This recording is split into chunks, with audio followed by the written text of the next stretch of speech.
Hey guys, time to get in on the action for the biggest moments in basketball with Prize Picks, America's #1 fantasy sports app. Just select 2 or more players, pick more or less on their projections, place your entry, and win up to 100 times your money. Right now, Prize Picks will match your first deposit of up to $100. Just download the Prize Picks app and use the code GET100. That's code GET100 on Prize Picks for a first deposit match of up to $100. Prize Picks. Pick more. Pick less. It's that easy. Good morning, ladies and gentlemen, and welcome to the third and final hour today of the Live with Renk show. I appreciate you tuning in, and I'm very much, as I told you earlier in the show, looking forward to this next discussion because for years now, a few years, we've been hearing that we need to do bail reform all over the United States. Some have tried, some are failing miserably at it, others maybe aren't. I just was, well, what motivated me was something I brought to all of you guys a couple weeks ago, I think it was, probably earlier, maybe almost a month ago. And it was a opinion piece I saw in the Detroit Free Press titled, "As COVID-19 cases surge, bail reform is a must for Michigan legislature." And it started this way, and it's an opinion piece for people who are advocating for bail reform. And from what I could tell, bail reform to them means getting rid of all forms of bail for most crimes, not all crimes. And they write, Michigan has long faced a crisis in its jails, fueled by our cash bail system. In the past 40 years, the number of people in Michigan jails has tripled, many of whom are there pre-trial. And so there's a lot more to it. And I reached out to someone I know, Calhoun County's prosecutor, Dave Giller, and asked him, who can I speak to be educated? And hopefully, if they would like, to come on air and educate my listeners on the bail system here in Michigan. Not trying to judge it right, wrong, in between. Is there a problem? What is it today? Is there a problem? Is it this catastrophic problem that we're hearing about? He pointed me to Kate Ambrose. She's the 10th District Court Administrator there in Calhoun County. So I really appreciate her calling in. Good morning, Kate. Welcome for the first time to the Live with Renk show. Good morning, Renk. Happy to be here. Well, as you heard me say, this is what sparked my immediate interest. I've always heard about our bail system, and it needs to be reformed for a few years now. And I don't know if that's true or not. I'm not a subject matter expert. You are, I'm told. And then I read this piece that really got me motivated to try to find out someone who may know. So let's start with a bigger picture. They say Michigan has long faced a crisis in its jail, fueled by our cash bail system. And then they talk about the number of people who are in jails has tripled in the last 40 years. Two-part question. Is that true? Is our jail system in a crisis fueled by cash bail system, and has it tripled in 30 years? Well, Renk, I can most specifically talk about Michigan and Calhoun County. That's all I'm talking about. And I would say that... Yep. Yeah, I don't think that our jail population has changed that much in 30 years. And I think cash bond, it's just one of the tools in the toolbox. Judges and magistrates in setting bonds, have many tools. And cash bail is really just one of those tools that's used when it's absolutely necessary. So when you say it's absolutely necessary, the impression many of us get, and that's why I like to have subject matter experts in to talk about this when I can, the impression, so I don't know if it's right or wrong, is that almost everybody who gets charged with a crime is slapped with a cash bail, and then many can't come up with the money, so they're stuck in jail. That's the impression that many of us have. Is that true?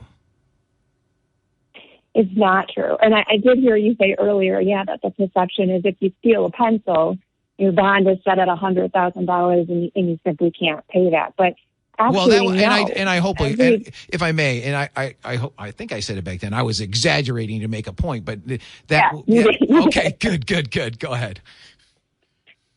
But, every judge and magistrate goes into setting a bond actually with the presumption that they're going to release that person from jail if they're in custody at the time. Without bail.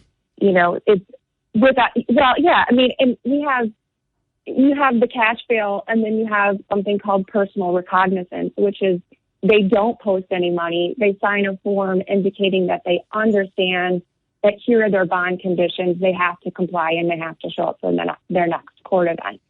So if we're giving personal recognizance bonds, that's where we start. It's only if somebody falls into different categories with factors that we would actually set a cash bond.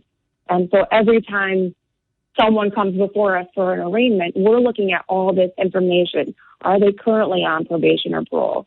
Do they have other pending cases? Do they have a prior recent criminal history? Have they ever failed to appear for court in the past? Is there a reason as a magistrate that I should be concerned for the safety of the public or the safety of an alleged victim? And I'm looking at all of those factors. And if I'm answering yes to a lot of those questions, then we need to look at a cash bail option along with some other bond conditions. But if I'm answering no to those questions, if somebody's, stealing a pencil and they've never been charged with anything before, I absolutely don't want to keep them in jail. And I don't think any judge or magistrate goes into setting a bond with the idea that they want to keep anyone in jail. So let's start, and I think you laid out some of it. When someone comes before you're part of setting bond for some of these people, correct? Yes. Okay, so when someone comes before you,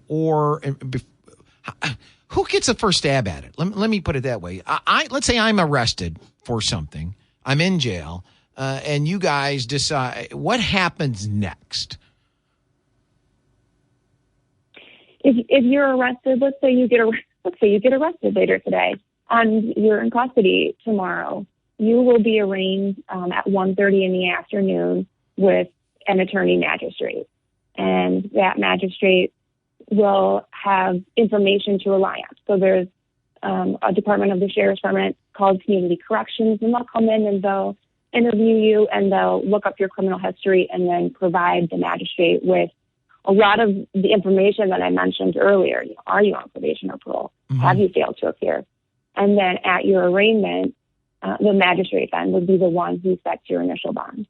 So none of these questions you ask has to do with are they poor? Are they wealthy? Are they in between? What color they are? What sex they are? None of that plays in to any of this, correct? Correct. Absolutely not. No. I mean, the court comes in as a neutral party all the time. In every court event, the court comes in as just sort of this middle of the road.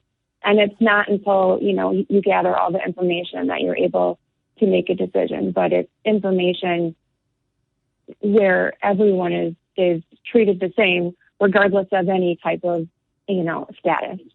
So if you answer these questions that you go through every time, kind of like a criteria checklist, and you have enough yeses to them, that's then telling you've got to issue some sort of cash bond. Correct? Yeah, it's telling me that's definitely, yes, it's telling me that's a tool that I really may need to pull out. I mean, if you, if you fail to appear for court, you've got 5 convictions and every single one of those cases you failed to appear for court, then that's telling me that you're not really respecting the court's order to appear again, and that maybe I need to use that cash bail to have you have some accountability to coming to court. Okay, so it's one tool in the toolbox. Very good. So once you decided, okay, I am going to use that tool, how then does the court, you or the judge or anybody else, how do they decide the amount? Well, generally, when you look at what someone is charged with, you initially think, I'm not going to exceed what that maximum fine would be for that offense. That's just a starting off point. But I think it also is based on, has this person, like if somebody has a pending case, what's the bond in that case? Because they have a pending case, they're on bond, and now they've committed another offense. So, you want to look at that. You look at the crime that they're charged with. Are we talking about a serious felony? Are we talking about an assaultive offense? Are we talking about just stealing a pencil? And all of that plays into deciding what the appropriate amount is. But I will say that unless it's a serious felony, we're talking, assault with a dangerous weapon, criminal sexual conduct, we're not going to be seeing cash bonds going over, $50,000. If I'm setting bonds, especially on misdemeanor cases, the bonds are going to be less than $100. I'm sorry, less than $1,000, generally speaking. And then they generally, we're not talking. And then they have to put up 10% of that to get out, or how does that work? They're cash or surety bonds. So if they want to use a bail bondsman, and a bail bondsman will assist them, then they generally pay 10% of that, and the bail bondsman posts the rest. They can also just post the full amount themselves or have someone that they know post that full amount. Okay. All right. So I'm going to take a quick break. On air with us is 10th District Court Administrator Kate Ambrose. I'm so happy she came on air. I told her off air before we came on air. I was really excited about this interview. I've learned a lot while I've been in my third career of radio, but this is something that I wanted more information on. So I'm really happy that she was able to come on air and talk to us. So we're going to take a quick break, come back on the other side, and find out just how out of control the cash bail system seems to be in Michigan, according to these people who want to reform it. That's a little tongue-in-cheek. You've heard what Kate has said. As well as, is there things that we should reform? Is it that easy to get cash bail? Or is it really the people that we're very concerned about, as you just heard the checklist she went through? So that and more is coming up right after this. You listen to me, Renk, on the Live with Renk show. You listen to Live with Renk. What's Going On by Marvin Gaye. What's really going on if it's not easy to get cash bail, like people who are proponents of getting rid of cash bail give us the perception that it is. Everybody gets it. In fact, as you just heard a court administrator talk about it, you've got to have something in the past that makes them think you're not going to come around. So what's really going on? They write in their opinion piece that got me going to get to Kate to have her come on. This: opponents of bail reform argue that these policies changes drive increases in crime. Are you ready for this? This is a month ago. Opponents of bail reform argue these policy changes drive increases in crime. Public safety should be taken very seriously, but recent analysis have concluded that there is no clear evidence linking bail reforms, which have been in place for years in some cities like Detroit and Lansing, to the recent rise in violent crimes nationally. Really? This is certainly questionable. Look at all the vicious crimes happening in the cities that have bail reform. New York, L.A., San Francisco, Seattle, Minneapolis, and more. So it's interesting how they just completely, in my mind, totally undercut what they're trying to do by making such outlandish claims of these people who are not on bail. I remember playing an audio for you a few months ago or a month ago, whenever. The guy was laughing. He tried to burn down and kill his girlfriend, and he couldn't believe he was let out on no cash bail. And then you're hearing more and more of that. So the question really is, what are these people trying to do? I don't get it. Do you? 269-441-9595. John wants to talk about cash bail. Good morning, John. Welcome. Good morning, Renk. Can you hear me? Yeah, I'm waiting for you to talk.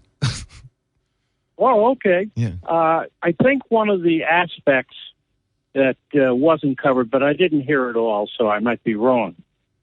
It's those that violate their bond when they're put out there. They wind up in the prison or the jail for a substantial amount of time until they can get to trial. And I suspect that those that are complaining that the bail system is unfair and unreasonable are really talking about people that are in jail because they violated it. I strenuously told my clients that were charged with criminal offenses about avoiding violating in any way whatsoever the terms of the bond that they got.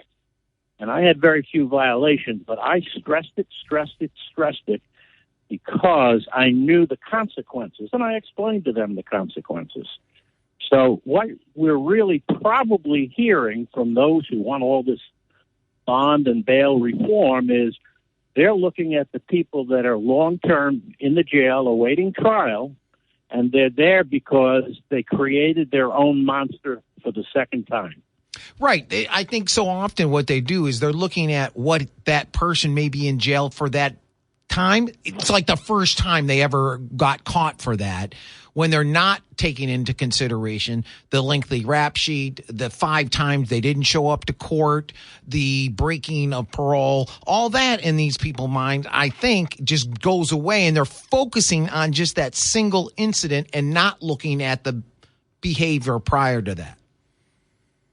Well, I believe that's another part of it, but I think one of the things we're seeing is they're looking at the people in there who violated the bail that was given to them, and they get back there. And I really think that's possibly what it is that they're looking at. And oh, this is horrible. Well, it's horrible because the made it horrible. So, John, you're a lawyer, and you had you had clients who in the past had faced cash bail bond. Is it easy to get cash bail bond, or is it not easy in your experience? I used to get personal recognizance most of the time, or a 10% bond. And when you talk about cash bail, you're supposed to put it all up in cash. Oftentimes, you'll get a 10% bond that you have to put up. There are a lot of alternatives to doing it, and that can be obtained, okay? But if you get something good like personal recognizance and you go out there and you screw up, there's a good likelihood, depending on your record and a lot of other things, that the judge is going to say, hey, I got other people to worry about. You can't follow the rules I give you? Sit in and cool your heels. So do you feel that the Michigan bail bond, so we spoke to a court administrator and magistrate, you as a lawyer who practices in it, do you feel that it is out of control as these proponents for reform believe it is? No, they're dead wrong. I said this at a previous time on your show. They're dead wrong. It's incorrect. The system is actually too liberal as far as I'm concerned, because basically a lot of people that ought not be out on personal recognizance get out on it. So basically, my thinking is that it could be more strenuous. I think people have to understand the seriousness of what they're involved with. And so basically, no, I don't agree with those people. And I think people that jump on that bandwagon are going to be very sorry in the long run. All right. Thanks for calling in. Appreciate that. 269-441-9595. Talking about breaking the law. I put a little piece out there today. In 2026, you will no longer be able to drive drunk, I should say. Will it work? So we know the most dangerous people traversing our roads these days are drunk drivers and texting, Facebooking, mobile phone distracted drivers.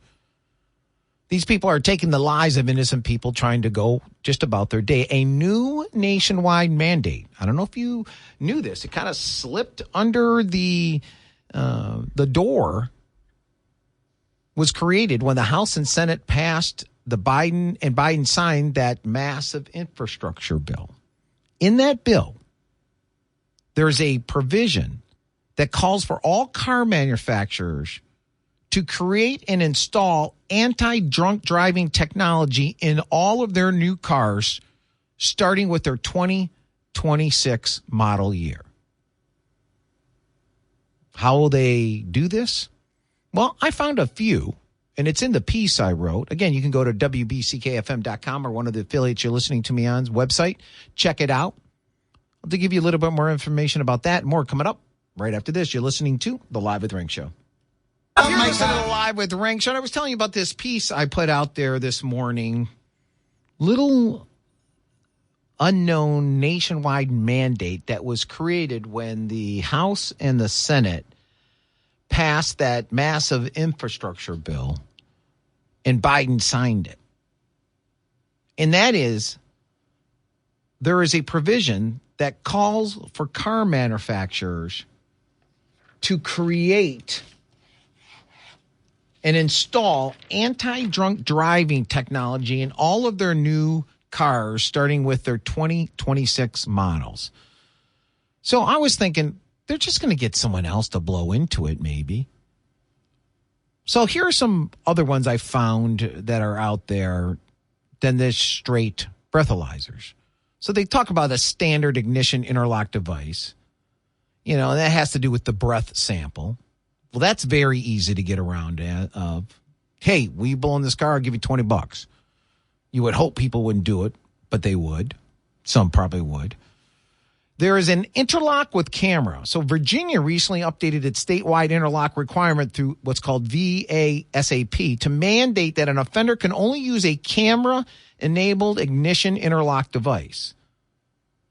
What's that? The camera snaps a photo during each test, startup, and rolling to ensure that no one is blowing into the device on behalf of the person driving. And then there's this, interlock with GPS. The most recent improvement to interlocks are those that are GPS enabled. New York requires these, and they allow an offender's location to be tracked, which is especially needed for those with restrictions on where they can and cannot drive, end quote.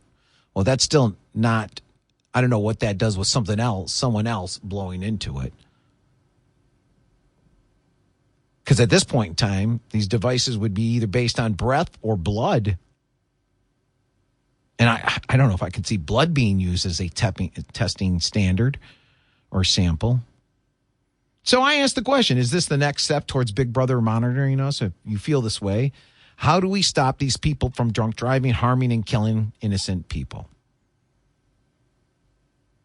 And will people just find a way to get around it? So I only have a few minutes left here. You can try to call in with that if you would like. You can certainly go to the Renk Live Facebook page or the WBCKFM's Facebook page. They will give you the ability to comment on it, as others have. Wanda writes, what about driving while high on marijuana in Michigan? When will police start going after these scofflaws? And more. Or you can call us real quickly here at 269-441-9595. I want to bring you, again, someone who had so much foresight.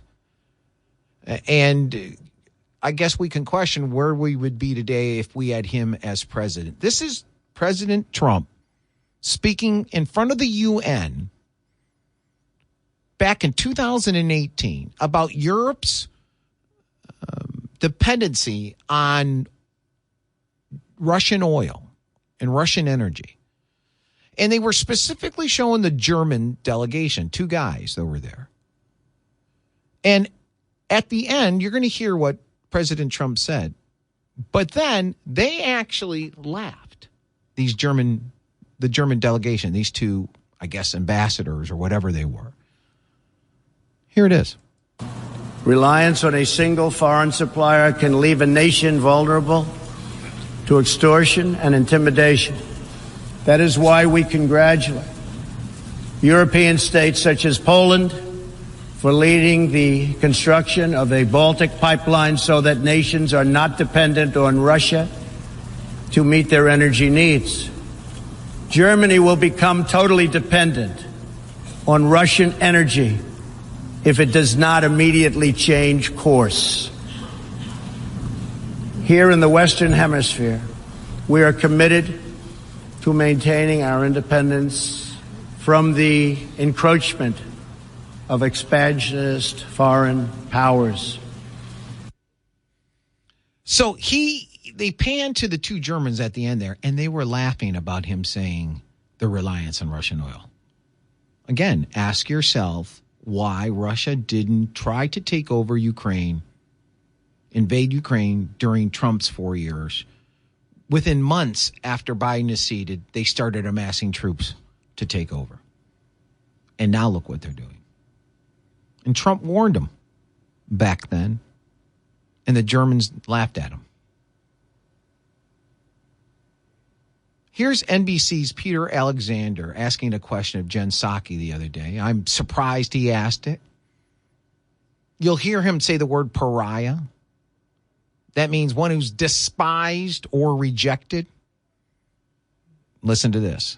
The conversation we've had earlier about Iran, Venezuela, and Saudi Arabia, the president as a candidate said in November of 2019 of Saudi Arabia, he said we would make them, quote, pay the price and make them, in fact, the pariah that they are. There's very little social redeeming value in the present government in Saudi Arabia. Does President Biden still stand by those words about the government of Saudi Arabia? He does. He's never stood away from them, Peter, but it's also true that there is a war in Yemen, that there are security issues in the Middle East, that there are a range of steps we need to engage with all sorts of countries around the world on that are because it's in our U.S. national security interests and in our interests. So that pariah, one who's despised or rejected, is one that Biden's going to and asking, begging them to pump more oil, along with Saudi Arabia, along with Venezuela. He's not willing to here, but he's asking all them to do it. That pariah. Talking about Iran, listen to a question Jen Psaki answered yesterday concerning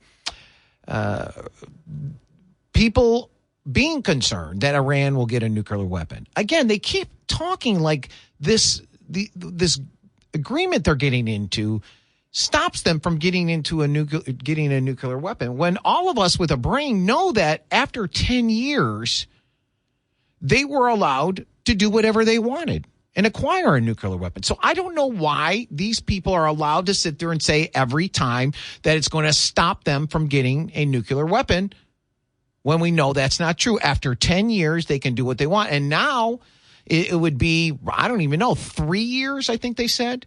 It's not even restarting the clock. But listen to what she says and think about this. Why is this what you want to rely on when it comes to Iran with a nuclear weapon? I think I wanted to ask you about going back to the Iran nuclear deal.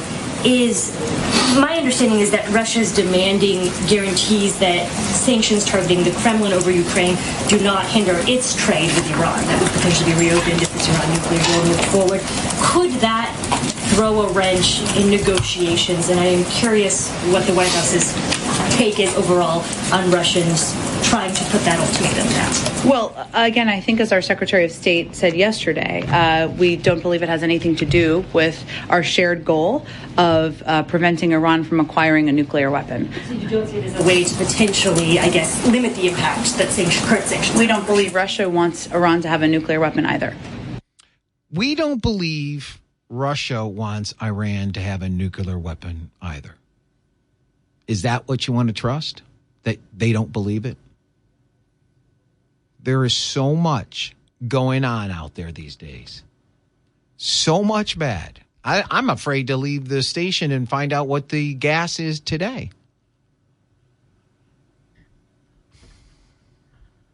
Thanks, everybody, for listening to the show today. I appreciate it very much. It'll be up on podcast, hopefully within an hour or two after the show. You have a great day. I'll talk to you tomorrow at 9 a.m. Hey guys, time to get in on the action for the biggest moments in basketball with Prize Picks, America's #1 fantasy sports app. Just select 2 or more players, pick more or less on their projections, place your entry, and win up to 100 times your money. Right now, Prize Picks will match your first deposit of up to $100. Just download the Prize Picks app and use the code GET100. That's code GET100 on Prize Picks for a first deposit match of up to $100. Prize Picks. Pick more. Pick less. It's that easy.